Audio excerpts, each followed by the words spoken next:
नमस्कार दोस्तों, कथ कही में आपका स्वागत है। आज मैंने एक खत लिखा है कोरोना के नाम। सुनिएगा।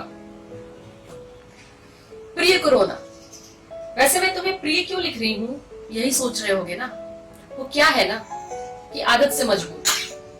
बचपन में पापा ने जितनी बार चिट्ठी लिखना सिखाया प्रिय से ही शुरू कराया था, इसलिए तुम्हें भी प्रिय ही लिख रही हूँ। वैसे तुम्हारा कोई अस्तर तो नहीं है कि मैं तुम्हें प्रिय लिखूं या कोई भी तुम्हें प्रिय लिखे, लेकिन जब तुम अपनी खाली पीली में एक से दूसरे जगह फैलने वाली बुरी आदत नहीं छोड़ सकते तो मैं भला अपनी एक अच्छी आदत कैसे छोड़ूं। इसलिए तुम्हें प्रिय लिख रही हूं, लेकिन कोष्टक में तुम प्रिय से पहले अ जरूर पढ़ लेना।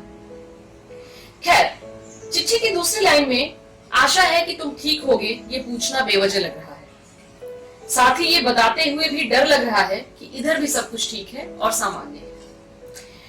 क्योंकि तुम ठीक हो तभी तो इंटरनेशनल टूर पर निकले हो, और टूर भी ऐसा कि हम सबका टूर बंद कर दिया है तुमने। हर देश के, हर राज्य के, हर छोटी बड़ी जगह को कवर कर रहे हो। भाई इतनी डेप्थ रिपोर्टिंग क्यों कर रहे हो? तुम्हें थीसिस थोड़ी ना लिखनी है। इधर सब कुछ ठीक है बताते हुए डर इसलिए लग रहा है क्योंकि अब यह तुम पर निर्भर करता है। 17 मार्च के बाद से अब फिर पहली बार 15 जून को मेरा घर से बाहर निकलना होगा। मेल आ चुका है और दफ्तर जाना जरूरी है। अच्छा, तुमसे एक बात पूछनी थी, तुमने इतनी बेलापंथी कहां से सीखी? हाँ सही में, माने जहां जाओगे वहीं रह जाओगे।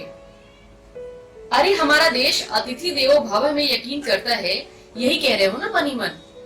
पर भाई मेरे, अरे नहीं, दुश्मन हम सबके, पर हम भी तो मन ही मन यही चाहते हैं कि अतिथि अपने घर कब जाए। और तुमने तो हद ही कर दी है, पूरा बोरिया बिस्तर बांध के चले आए हो।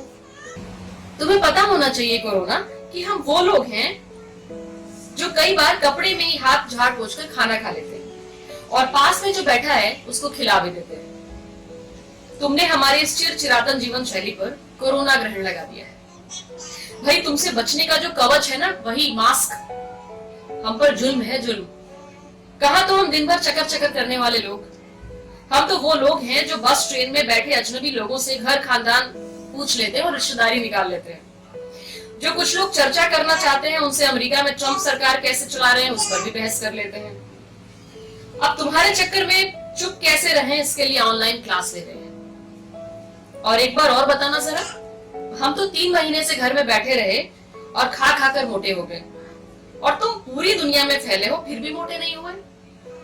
अब भी इतू से ही हो, यानी डे 1 भी इनविजिबल और 6 महीने बाद भी इनविजिबल।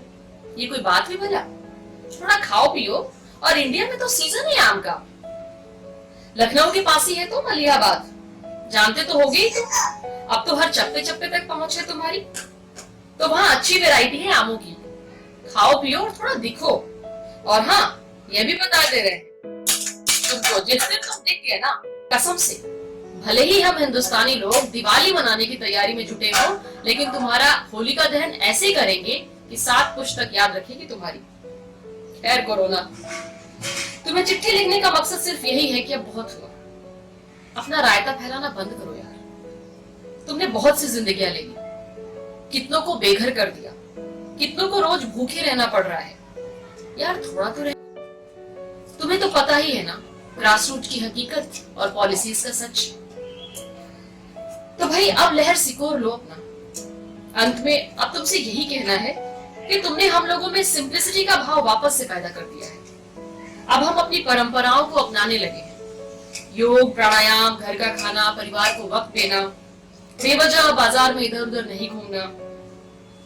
तुम इन्हें अपना क्रेडिट पॉइंट्स भी मान सकते हैं, इसके लिए शुक्रिया भी तुम्हारा।